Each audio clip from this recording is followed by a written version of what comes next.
നമ്മുടെ ലൈഫിൽ നമ്മൾ പലപ്പോഴും മറന്നു പോകുന്ന ഒരാളുണ്ട്. അത് വേറെ ആരെയുമല്ല, നമ്മളെ തന്നെയാണ്. ഇത് ശരിയാണെന്ന് തോന്നിയിട്ടുണ്ടോ? സെൽഫ് പ്രയോറിറ്റി കൊടുക്കുന്ന ആളുകളെ പലപ്പോഴും നമ്മുടെ സമൂഹം സെൽഫിഷ് ആയിട്ടാണ് കാണുന്നത്. അത് പ്രോപ്പറായിട്ട് സെൽഫ് പ്രയോറിറ്റി എന്താണെന്ന് മനസ്സിലാക്കാത്തത് കൊണ്ടാണ്.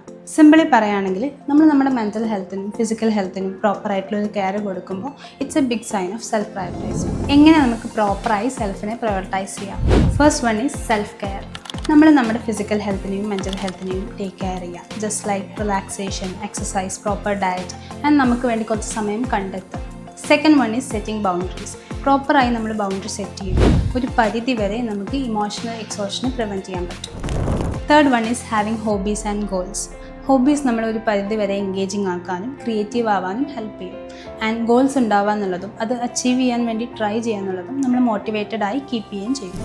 Remember, prioritizing yourself will make you more self-aware and help with self-discovery.